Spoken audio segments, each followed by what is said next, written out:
오늘은 하박국 1장 1절로 11절의 말씀을 통해서 하나님이 침묵하실 때라는 제목으로 말씀을 좀 나누려고 합니다. 여러분, 어떨 때 다른 사람들에 대해서 답답함을 느끼십니까? 진짜 답답하다, 말이 안 통하네, 이렇게 느낄 때가 있으십니까? 생각해보면 우리가 다른 사람에 대해서 답답함을 느끼는 건 그 사람에 대해서 기대했던 것과 다른 결과를 얻었을 때의 그런 것 같습니다.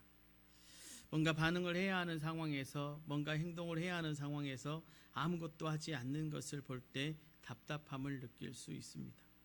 그런데 만약 좀 더 심각하고 위급한 상황에서 그런 일을 겪으면 어떻게 될까? 그럴 때 느끼는 감정은 답답함을 넘어서서 아마 분노가 될 것입니다. 예를 들어 사고 현장에 출동한 구급대원이 도움을 요청하는 사람들을 두고 아무것도 하지 않고 가만히 지켜보고만 있다면 어떻겠습니까? 답답함이 아니라 분노가 치밀어 오를 것입니다. 만약에 코로나19 지금 이 상황 속에서 정부 관계자들이 국민들에 대해서 무관심하고 아무런 조치도 취하지 않는다면 어떻겠습니까? 사태는 더 악화될 것이고 문제는 더 심각해질 것이고 사람들은 가만히 있지 않을 것입니다. 도대체 뭐 하는 거냐고, 그럴 거면 왜 그 자리에 있냐고 따질 것입니다. 그런데 우리가 하나님에 대해서도 그런 감정들을 가질 수 있다는 것이죠.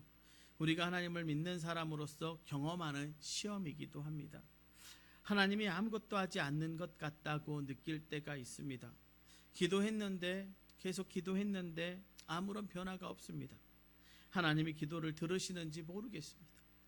내 기도를 들으신다면 어떻게 이렇게 외면할 수 있는지, 어떻게 이렇게 아무런 반응이 없으신지, 어떻게 이렇게 계속 침묵하고 계신지 답답하기만 합니다.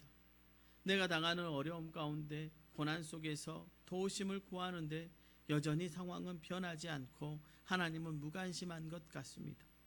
하나님은 지금 무엇을 하고 계시는지 그냥 손을 놓고 계시는 것 같습니다.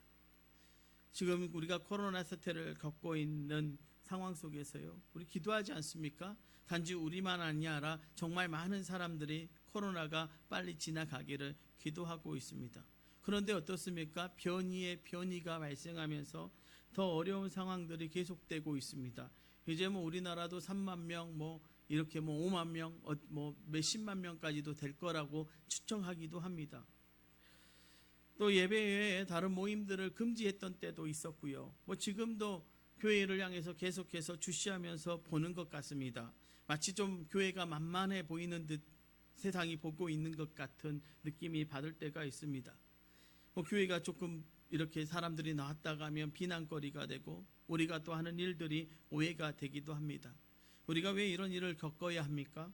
우리가 하나님을 높이려고 모이는데, 우리가 말씀에 순종하며 또 하나님의 영광을 위해서 하나님을 예배하려고 하는데, 그러면 하나님이 우리를 지켜주셔야 되는 것 아닙니까? 도대체 언제까지 이래야 하는 겁니까? 그러면서 의문이 생기고 의심이 생기는 것입니다. 하나님 지금 뭐 하고 계십니까? 어찌하여 우리의 기도를 듣지 않으십니까? 어느 때까지 주께서 듣지 않으시고 침묵하실 겁니까? 이 시대를 살아가는 우리가 할 수 있는 질문일 수 있다는 것이죠. 우리가 섬기는 하나님이 이런 어려운 상황에서 침묵하고 하신다고 느껴질 때, 우리의 기도가 외면당하고 우리의 간구가 의미 없이 허공을 울리는 메아리 같다고 느껴질 때, 하나님에 대한 의심이 생길 수 있는 것이죠. 하나님이 우리에게 대해서 무관심하다고 느껴질 때, 우리에게 왜 이런 일이 생기는지 이해가 되지 않을 때, 그럴 때 우리는 어떻게 해야 할까? 우리에게 생기는 복잡한 마음과 불편하고 답답한 마음, 때로는 일어나는 분노, 하나님에 대한 의심과 원망은 지금 우리에게만 있는 일은 아닙니다. 이런 일은 계속 있었고 사람들을 힘들게 했던 일입니다. 그래서 믿음의 사람들이 하나님께 질문했고, 마치 숨어 계신 것 같은 하나님을 찾기도 했고, 침묵하시는 하나님께 부르짖기도 했습니다. 지금 이 상황을 보시라고, 나를 보시라고 그렇게 소리 높였던 것입니다. 특별히 사람의 마음을 가장 진솔하게 표현하는 것이 시편인데, 시편의 여러 곳에서 그런 우리는 애끓는 목소리를 만날 때가 있습니다. 시편 1절에 보니까요, 여호와여 어찌하여 멀리 서시며 어찌하여 환난 때에 숨으시나이까? 시편 13편 1절의 말씀은요, 여호와여 어느 때까지니까 나를 영원히 잊으시나이까? 주의 얼굴을 나에게서 어느 때까지 숨기시겠나이까? 시편 22편 1절은 우리에게 이렇게 말씀합니다. 내 하나님이여 내 하나님이여 어찌하여 나를 버리셨나이까? 어찌 나를 멀리하여 돕지 아니하시오며 내 신음소리를 듣지 아니하시나이까? 시편 28편 1절은 이렇게 우리에게 말씀합니다. 내게 길을 막지 마소서. 주께서 내게 잠잠하시면 내가 무덤에 내려가는 자와 같을까 하나이다. 여러분, 이 시편의 고백들이 어떻게 들리십니까? 좀 심하다고 생각되십니까? 나와 관련 없다고 생각되십니까? 혹시 좀 불선하게, 아유 어떻게 하나님한테 그렇게 할 수 있어 하고 불선하게 들리십니까? 사실 표현은 좀 다를 수 있지만 우리도 비슷한 마음을 가질 때가 있지 않습니까? 우리가 전망대에 올라가는 사람들이 전망대에 올라가서 사람들이 사는 곳을 내려다볼 때가 있습니다. 저기 관광을 가거나 이럴 때요. 내려다보면 그 모습이 어떻습니까? 너무나도 아름다워 보입니다. 그리고 밤이 되면 어떻습니까? 밤이 되어 거리에 비추는 가로등의 불빛들을 멀리서 보면 멋지게 보입니다. 우리 교회가 참 좋습니다. 우리 교회에서 이렇게 도초의 들녘을 바라보면요, 봄에도 좋고 가을에도 좋고 겨울에도 좋고 또 밤에는 더 좋습니다. 노을 짓는 어떤 들녘의 모습들도 보이고요. 또 밤이 짙어질 때 저 멀리 하도 쪽에서 불빛들이 이렇게 켜져 있는 나박포 쪽에 불이 뜨듯이 이렇게 제 눈에 들어올 때가 있습니다. 너무나도 아름답고 귀하죠. 그런데 우리가 내려가서 한번 보면 어떻습니까? 전망대에서 내려가서 실제 마을을 가보면 어떻습니까? 우리가 전등의 어떤 불빛들, 가로등의 불빛들 가서 보지만 여름이 어떻습니까? 벌레들이 우글우글 하는 모습들을 봅니다. 우리의 현실이 근데 그렇다는 거죠. 우리는 전망대 위의 삶을 아니라 땅 아래의 삶을 삽니다. 멀리서 가로등을 보며 낭만에 젖어 사는 것이 아니라 그 빛 아래에서 치열하게 살아가는 것이 저와 여러분의 삶이죠. 마냥 장밋빛 꿈을 가지고 노래하며 즐기는 인생이 아니라는 것입니다. 어떻게 해야 되는지 답이 안 나오는 상황을 만나기도 합니다. 예상하지 못했던 어려움에 힘들어하기도 하고 괴로움에 눈물을 쏟을 때도 있습니다. 마치 욥이 고백했던 것처럼 아무리 애를 써도 하나님을 만날 수 없는 그런 답답한 상황에 빠지기도 하는 것이죠. 욥이 이렇게 우리에게 고백해 주지 않습니까? 욥기 23장 8절로 9절의 말씀입니다. 그런데 내가 앞으로 가도 그가 아니 계시고 뒤로 가도 보이지 아니하며 그가 왼쪽에서 일하시나 내가 만날 수 없고 그가 오른쪽으로 돌이키시나 배울 수 없구나. 우리의 인생에서 저절로 한숨을 내쉬게 되고 탄식하게 될 때가 있다는 것입니다. 우리가 그런 인생을 살고 있습니다. 그런데 진짜 문제는 정말로 답답한 것은 어려운 상황이나 괴로움이 아니라 그때에 내가 믿는 하나님이 안 계시는 것처럼 느껴진다는 것입니다. 어느 책의 제목이 이러더라고요. 내가 고통당할 때 하나님은 어디 계십니까? 하나님에 대한 의문을 가질 수밖에 없습니다. 하나님 왜 우리의 어려움과 아픔을 보고만 계시고 침묵하고 계십니까? 사실 이 질문은 새로운 질문이 아닙니다. 예수님이 이 땅에 오시기 오래전부터 있었던 질문입니다. 특별히 오늘 우리가 살펴본 하박국에서 이 질문을 생각할 수가 있습니다. 여러분, 하박국의 애타는 마음으로 호소하며 하나님께 질문합니다. 오늘 본문에서 두 가지 질문을 만나게 되는데요. 하박국이 하나님께 던진 두 가지 질문을 살펴보면서 하나님이 어떻게 우리에게 일하고 계시는지를 좀 살펴보기를 소망합니다. 오늘 본문 1절과 2절의 말씀입니다. 선지자 하박국의 묵시로 받은 경고라. 여호와여, 내가 부르짖어도 주께서 듣지 아니하시나 어느 때까지니까? 내가 강포로 말미암아 외쳐도 주께서 구원하지 아니하시나이다. 하박국의 첫 번째 질문은 하박국 기도에 침묵하시는 하나님께 질문하고 있다는 것이죠. 어느 때까지입니까? 하나님 언제까지 침묵하실 것입니까? 내가 소리 높여 외치고 부르짖어도 주께서 듣지 않으십니다.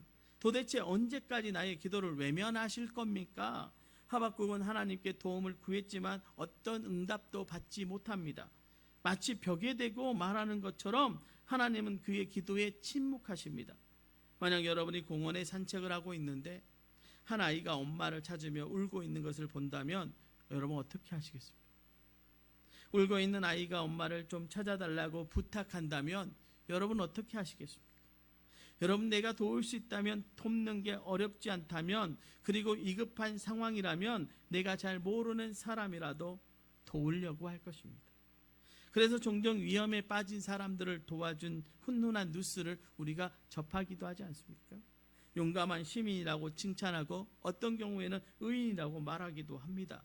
잘 모르는 사람에 대해서도 이렇게 하는데, 하물며 나와 가까운 사람, 내가 아끼는 사람, 내가 사랑하는 사람이 어려운 가운데 나에게 도움을 요청한다면 여러분 어떻게 하시겠습니까? 외면할 수 있을까요? 자녀가 부모에게 도움을 구하는데 그냥 무시할 수 있습니까? 무관심할 수 있을까요?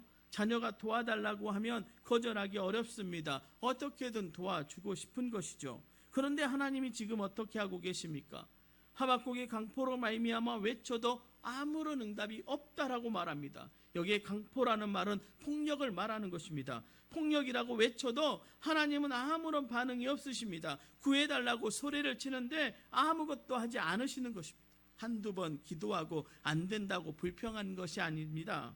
도대체 언제까지 저의 요청에 대해서 침묵하실 겁니까? 얼마나 더 간절히 부르짖어야 주께서 저의 목소리를 들으시겠습니까? 하박국이 느끼는 답답함과 좌절감은 어떠했을까요? 실망감이 크지 않았을까요? 그런데 하박국의 질문이 여기서 그치지 않죠. 3절과 4절의 말씀이요. 어찌하여 내게 죄악을 보게 하시며 패악을 눈으로 보게 하시나이까? 겁탈과 강포가 내 앞에 있고 변론과 분쟁이 일어났나이다. 이러므로 율법이 해이하고 정의가 전혀 시행되지 못하오니 이는 악인이 의인을 애워쌌으므로 정의가 굽게 행하여 짐이니이다. 하박국의 두 번째 질문은 왜 하나님 죄악에 침묵하십니까? 라고 질문하고 있는 것이죠. 어찌하여 내게 죄악을 보게 하십니까? 죄악이 이렇게 넘쳐나는데 하나님은 관심이 없으십니까? 하나님 어찌 된 일입니까? 내가 보는 이 많은 죄악들을 왜 침묵하십니까? 어떤 죄악들은요, 우리들이 볼 때에도 참기 어려운 것들이 있습니다. 죄에 쉽게 넘어지는 우리가 볼 때에도 용납되지 않는 죄악들이 있습니다. 그런데 거룩한 하나님이 그 죄악들을 보실 때 어떨까요? 정의가 무너지고 공의가 질밥이는 세상을 보실 때 어떻겠습니까? 그래서 하박국이 묻습니다. 도대체 왜 죄악에 대해서 가만히 계시는 겁니까? 도대체 왜 침묵하고 계십니까? 하박국이 하나님께 따지는 겁니다. 하나님 보십시오. 하나님이 침묵하시니까 어떤 결과가 있는지 보십시오. 율법이 해이하고 정의가 시행되지 못합니다. 의인들이 악인들 때문에 고통을 당합니다. 어찌하여 이런 일을 두고 보십니까? 어찌 여기 말씀에서 율법이 해이하다는 것은 마비되었다는 것을 말합니다. 죄악에 대한 심판이 이루어지지 않으니까 마치 마비된 것처럼 율법이 무시되고 율법이 그 기능을 하지 못한다는 것입니다. 악인들이 율법을 지키지 않고 악을 행합니다. 힘 있는 자들은 악인들의 죄악을 눈감아주고 오히려 약한 자를 핍박합니다. 힘없는 자들의 피를 빨아먹으면서 자신들의 배를 불리기에 바쁩니다. 공의가 왜곡되고 부정이 판을 칩니다. 하박국이 보고 있는 남유다 왕국의 모습이 그렇습니다. 몇 년 전에 여러분 미국에서 경찰이 과잉 진압을 해서 흑인이 목숨을 잃었고 그것을 빌미로 곳곳에서 폭동이 일어났던 일이 있습니다. 사람들이 가게를 부수고 들어가서 약탈하고요, 폭력을 행사하며 말도 안 되는 일들이 벌어졌습니다. 사람의 죄성을 보여주는 일입니다. 그런데 그런 상황에서 사태를 수습해야 할 정부가 아무것도 하지 않고 방관하고 있다면 어떻겠습니까? 가끔 이슈가 되는 재판들이 뉴스에서 보도되는데 사람들이 재판 결과를 두고 분노하며 판사를 욕하는 경우가 많습니다. 왜 그럴까요? 죄에 비해서 형량이 너무 적다는 것이죠.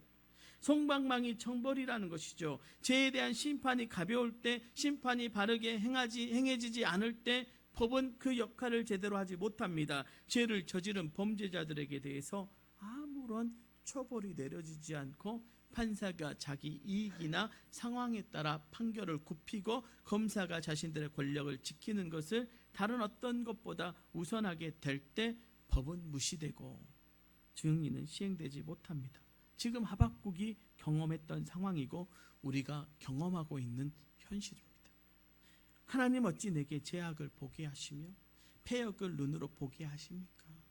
이런 위기 때에 하나님이 아무것도 안 하시는 것처럼 보이니까 하박국은 그 상황을 견딜 수가 없는, 이해할 수가 없는 것입니다. 그러면서 이해되지 않는 상황에서 하나님이 침묵하실 때 우리는 어떻게 해야 합니까? 우리가 알아야 할 것은 무엇입니까? 그럴 때 여러분도 하박국처럼 하십시오. 하나님께 질문하십시오. 하나님께 질문해도 괜찮습니다. 의문을 제시해도 됩니다.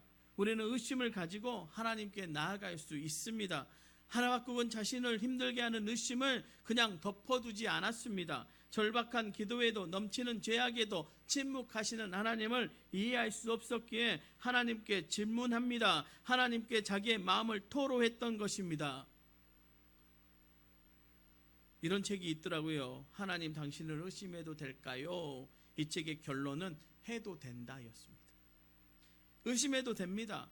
하나님은 우리의 의심을 감당하실 수 있는 분이십니다. 우리가 뭔가 의심을 하면 믿음이 없는 것처럼 여겨지고 그렇게 말하면 안 될 것 같은 분위기 속에 우리가 살아가지만, 그래서 의심을 덮어두고 혼자 경화하는 경우가 많지만 어쩌면 그런 고민을 하는 분들이 여기 계실지도 모릅니다. 그런 분들에게 말씀드릴 수 있는 것은 때론 저도 의심이 됩니다. 저도 하나님에 대해서 의심할 때가 있습니다. 그는 믿음 없는 사람으로 비춰지지 않도록 우리 자신을 꾸미는 데는 능숙합니다. 괜히 의문을 제시하고 질문했다가 부족한 사람으로, 문제가 있는 사람으로 찍힐까 봐 걱정하는 것입니다. 재미있는 이야기 하나 해드릴게요. 남자와 여자가 이렇게 좀 다른 점이 있죠. 어느 남편과 어느 부부가 여행을 갔다 합니다. 그때는 내비게이션도 없을 때였답니다. 길을 가는데 남편이 자신 있게 가더랍니다. 그런데 아무리 가도 우리가 원하는 목적지에 가깝게 오지 않는다는 거예요. 그래서 부인이 말했습니다. 여기 지역에 사는 사람한테 좀 길을 물어보면 안 되냐고. 그랬더니 남편이 뭐라고 그래요? 아이고 뭘 물어봐, 내가 잘한다고, 나만 따라오면 된다고. 결국 목적지에 도착했을까요? 못했을까요? 이게 남자와 여성의 차이랍니다. 그런데요, 우리가 믿음을 이렇게 하고 있다는 것이죠. 가면을 쓰고요, 자신을 감추고 속마음을 숨깁니다. 사람들과 교제하면서 우리는 정답만 이야기하려고 합니다. 하지만 건강한 의심은요, 사실 우리를 믿음으로 인도합니다. 믿으려면 이해해야 되고, 이해하려면 질문해야 합니다. 의문을 가져야 합니다. 믿음으로 나아가는데요, 무엇이 걸림돌이 되는지, 무엇이 방해가 되는지 알아야 제대로 믿을 수 있는 것이죠. 단지 믿지 않으려고 핑계대는 의심이 아니라, 의심을 위한 의심이 아니라 하나님과 그의 선하신 뜻을 이해하기 위한 건강한 의심이 필요하다는 것입니다. 정직하고 솔직한 질문이 우리의 믿음을 성장시키는 것입니다. 하박국만 그랬습니까? 여러분, 예수님의 제자 중에 도마라고 하는 사람이 있습니다. 그래서 도마의 별명이 뭡니까? 의심쟁이 도마 아닙니까? 도마가 이렇게 말합니다. 내가 그 손의 못자국을 보며 내가 손가락을 그 못자국에 넣으며 내 손을 그 옆가루에 넣어보지 않고는 믿지 않겠노라. 이렇게 의심하는 도마에게 예수님은 어떻게 하셨습니까? 예수님 말씀하십니다. 내 손가락을 이리로 내밀어 내 손을 보고 내 손을 내밀어 내 옆구리에 넣어보라.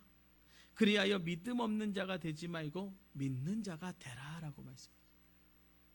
예수님은 너의 손을 내밀어서 직접 확인해 보라고 말씀하시면서 의심쟁이 도마를 믿음으로 인도하셨던 것입니다. 여러분, 이해가 되지 않고 의심이 들면 하나님께 질문하시기 바랍니다. 하나님은 받아주십니다. 진리는 질문을 두려워하지 않습니다. 지금 겪고 있는 특별한 상황에서 그동안 당연했던 것들에 대해서 물음표가 생길 수 있습니다. 그럴 때 우리는 하나님께 나아가서 우리의 의심을 털어놓을 수 있습니다. 솔직하게 질문할 수 있습니다. 그 앞에서 말할 수 있습니다. 그것이 건강한 믿음의 표현이죠. 뭔가 이해가 안 되고 질문이 있는데 계속 감추고 있는 건 겉으로 평화롭게 보일지 몰라도요, 사실은 더 위험할 수 있다는 것이죠. 관계에 있어서도요, 언제 터질지 모르는 치명적인 폭탄을 안고 있는 것입니다. 그러니 하나님 앞에 나아가 씨름하십시오. 그분 앞에 풀어놓기를 바랍니다. 그것은 건강한 믿음과 영적 성장의 새로운 출발점이 될 것입니다. 그러면 하박국이 하나님께 던진 질문이 어떻게 되었을까요? 하나님은 하박국이 던진 질문을 받으셨습니다. 그리고 대답하셨습니다. 본문 5절의 말씀이에요. 여호와께서 이르시되 너희는 여러 나라를 보고 또 보고 놀라고 또 놀랄지어다. 너희의 생전에 내가 한 가지 일을 행할 것이라. 누가 너희에게 말할지라도 너희가 믿지 아니하리라. 하나님은 보고도 믿을 수 없는 엄청난 일을 행하실 것임을 말씀합니다.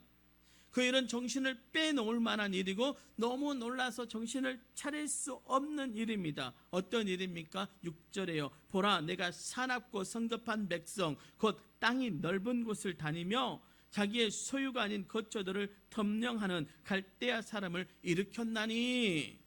하나님은 갈대아 사람들을 일으켰다고 말씀하십니다. 그리고 이어지는 말씀에서 갈대아 사람을 비유적으로 묘사하며 그들이 어떤 일을 할 것인지를 말씀하시는데요. 하나님 어떤 일을 하십니까? 사납고 가격한 갈대아 사람, 다시 말하면 두렵고 무서운 바벨론 나라를 일으켜서 유다를 심판하십니다. 여러분, 누가 이 일을 하십니까? 내가 한 가지 일을 행할 것이라. 내가 갈대아 사람을 일으켰나니. 바로 하나님이 이 일을 하십니다. 기도에 침묵하시는 하나님, 제약에 침묵하신 하나님, 침묵하신 그 하나님께서 이 일을 하고 계신다는 것입니다. 하나님은 그분의 뜻대로 세상을 움직이고 계시고 다스리고 계십니다. 하박국은 하나님이 아무것도 안 하고 계신다고 생각했지만 아니었다는 것이죠. 하나님은 그분의 뜻대로 일하고 계셨습니다. 그 뜻을 이루기 위해 준비하고 계셨습니다. 그리고 때가 되었을 때 바벨론을 일으키셨고 유다를 심판하실 것입니다. 하박국은 하나님의 침묵에 대해서 오해했던 것입니다. 침묵을 무관심으로, 무반응으로, 무활동으로 생각했습니다. 하지만 아니었습니다. 하나님은 일하고 계셨습니다. 하나님은 계획이 다 있으십니다. 지금 우리가 코로나라는 긴 터널을 지나고 있습니다.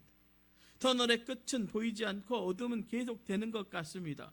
다시 우리의 일상으로 돌아가고 교회의 모든 사역이 회복되도록 성도님들이 어려움 없이 함께하고 예배할 수 있도록 기도하는데 하나님은 그 기도에 대해서 침묵으로 일관하시는 것 같습니다. 아니요, 우리는 좀 안전했는데 이제 우리와 더 코로나가 가까워지고 더 확산되어지는 느낌입니다. 하지만 여러분은 우리가 오해해서는 안 됩니다. 하나님은 지금도 역사하고 계십니다. 침묵 속에서도 그분은 조용히 그 뜻을 행하시며 그 계획을 이루고 계십니다. 다만 우리가 보지 못하고 모르고 있을 뿐입니다. 기억하십시오. 침묵은 언제나 과정입니다. 침묵은 영원하지 않습니다. 때가 되면 하나님의 섭리 가운데 모든 것이 밝히 드러나게 될 것입니다. 그분의 선하신 뜻이 온전하게 이루어지게 될 것입니다. 하나님은 우리를 위한 최선이 무엇인지를 아십니다. 그래서 우리가 원하는 것을 주시기보다 우리에게 유익한 것을 주십니다. 그래서 때로 오해받더라도요, 우리를 위한 최선을 포기하지 않으신다는 것이죠. 우리의 유익을 위해, 무엇보다 하나님 나라와 그 영광을 위해 때로는 침묵을 선택할 때도 있는 것입니다. 하나님은 단지 우리의 믿는 자들의 주권자가 아니지 않습니까? 하나님은 온 나라, 온 민족, 온 백성을 다스리는, 온 우주를 통치하시는 유일한 하나님이십니다. 그러하기에 하나님은 우리만을 생각하시고 우리만을 위해 일하지 않으십니다. 온 세계 가운데 모든 나라와 백성들을 보시고 뜻대로 역사하신다는 것입니다. 그래서 때로 하나님께서 우리의 기도와 간구에 바로 응답하지 않으시고 침묵으로 일관하시더라도 사랑하는 성도 여러분, 낙심하지 마시기 바랍니다. 교회를 핍박하는 악한 세력들이 날뛰고 죄악이 만연한 세상 속에서 하나님이 아무것도 하지 않는 것처럼 보이더라도 절망하시지 마시기 바랍니다. 하나님은 그분의 계획과 시간표대로 역사하고 계십니다. 세상 속에서도 그 모든 것을 다스리고 통치하고 계십니다. 여러분, 하나님의 침묵에 대해서 불평하며 의문을 가지고 질문했던 하박국, 그렇게 하나님 앞에 나아갔던 하박국, 그 하박국이 달라지지 않습니까?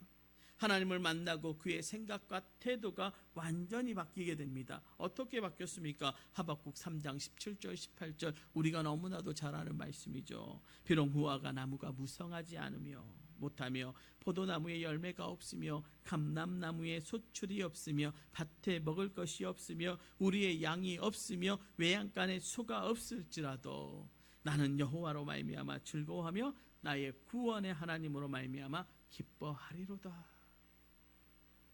어떤 상황에 처하게 되더라도, 어떤 어려운 일을 만나게 되더라도 여호와로 말미암아 즐거워하며 구원의 하나님으로 인해 기뻐할 수 있습니다. 비록 지금의 위기가 계속된다 하더라도요, 나의 생활이 나아지지 않고 어려움이 계속된다고 하더라도 우리는 우리 구원의 하나님으로 인해 감사하며 기뻐할 수 있기를 주님의 이름으로 부탁을 드립니다. 때로 하나님이 침묵하시고 멀리 계시는 것 같고 나의 강구와 상황에 대해서 관심이 없는 것처럼 보이고 아무것도 안 하시는 것처럼 느껴질 때도 있지만, 그때라도 우리는 하나님 앞에 모든 문제를 가지고 나아갈 수 있어야 합니다. 그 앞에서 나의 마음과 생각을 내어놓고 은혜를 구할 수 있어야 합니다. 하나님의 도우심과 하나님의 역사하심을 신뢰해야 할 줄로 믿습니다. 하박국이 그랬던 것처럼 우리도 마음의 어려움과 불평과 의심들을 하나님을 향한 감사와 찬양으로 바꿀 수 있습니다. 어떻게 가능한가? 그 비결에 대해서 하나님이 하박국에게 말씀하시는데, 하박국 2장 4절에 이런 말씀이 있습니다. 의인은 그의 믿음으로 말미암아 살리라. 우리는 믿음으로 삽니다. 우리를 살게 하는 것은 하나님을 향한 믿음입니다. 아무리 상황이 어렵다 하더라도요, 눈에 보이는 현실이 막막하다 하더라도요, 아무리 하나님을 침묵을 이해할 수 없다고 하더라도요, 믿음은 그 모든 것을 뚫고 하나님을 바라보게 합니다. 우리는 살아가면서 여러 가지 물음표를 만날 수 있습니다. 하지만 우리가 믿음으로 하나님을 바라보면 그 모든 물음표는 느낌표가 될 것입니다. 하나님이 어떤 분이신지 알고 그분을 믿음으로 바라보면 하박국이 그랬던 것처럼 그분을 향한 의심과 불평들은 하나님을 향한 찬양과 감사로 바뀝니다. 하나님이 우리의 물음표를 느낌표로 바꾸시고 우리의 마음을 바꾸십니다. 그러니 하나님이 침묵하신 것처럼 보일 때에도 어떤 상황에서도 믿음으로 하나님을 바라보시기를 부탁드립니다. 하나님을 신뢰하시기를 부탁드립니다. 하나님이 침묵하신다면 그 침묵은 우리를 위한 최선이라는 사실을 믿으시기를 부탁드립니다.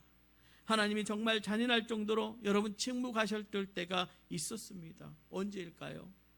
하나님을 향한 부르짖음과 간절한 기도에도 불구하고 끝까지 침묵으로 일관하셨을 때가 언제인가? 바로 십자가입니다. 하나님은 하나뿐인 아들이 십자가에 달렸을 때 그 어느 때보다 더 철저하게 처절하게 그분은 침묵하셨습니다. 십자가에 위에서 아들로 하여금 나의 하나님 어찌하여 나를 버리셨나이까 부르짖게 했던 분이 바로 하나님이고, 그렇게 했던 것이 하나님의 침묵이라면, 만약 우리가 그 당시 십자가에 있었다면 어떤 생각을 했을까요? 그 모습을 옆에서 지켜봤다면 분명 하나님이 아무것도 안 하시는 것처럼 생각했을 것입니다. 하나님의 침묵을 이해할 수 없었을 것입니다. 하지만 하나님은 그때 침묵하셨지만 그 어느 때보다도 중요한 일을 하고 계셨다는 것이죠. 아들을 통해 그 모든 언약을 성취하고 계셨고, 아들의 생명으로 드리는 완벽한 희생제사를 받으셨습니다. 창세전부터 계획하셨던 구원의 계획을 이루고 계셨습니다. 그리고 놀라운 건 성소의 휘장이 위에서 아래로 둘로 찢어졌습니다. 누구든지 아들의 피를 힘입어 은혜의 보좌로 나아갈 수 있도록 하셨습니다. 하나님이 아무것도 안 하는 것처럼 보이십니까? 아닙니다. 하나님의 침묵이 이해되지 않으십니까? 여러분 오해하지 마십시오. 하나님은 우리를 위한 최선을 아시고 여전히 일하고 계십니다. 우리가 멀리 보지 못하고 깊이 보지 못해서 의심할 수 있습니다. 그럴 때 의심을 들고 하나님께 나아가 하나님께 털어놓으시기 바랍니다. 그리고 동시에 하나님의 살아계심과 하나님의 역사하심을 믿음으로 바라보시고 믿음으로 받아들이시기를 주님의 이름으로 부탁을 드립니다. 사랑하는 성도 여러분, 우리는 믿음으로 사는 사람들입니다. 그러니 하나님의 침묵에 대해서 실망하지 마시고 낙심하지 마시고 더욱더 믿음 위에 굳게 서시기를 주님의 이름으로 부탁을 드립니다. 우리가 침묵 중에도 하나님의 침묵 중에도 하나님을 바라볼 때 하나님의 은혜는 우리와 항상 함께 하실 줄로 믿습니다. 이 한 주간도 그 은혜, 우리를 위해 최선의 선택을 하시는 그 은혜를 날마다 경험하며 살아가는 저와 여러분 되시기를 주님의 이름으로 축원합니다. 기도하겠습니다.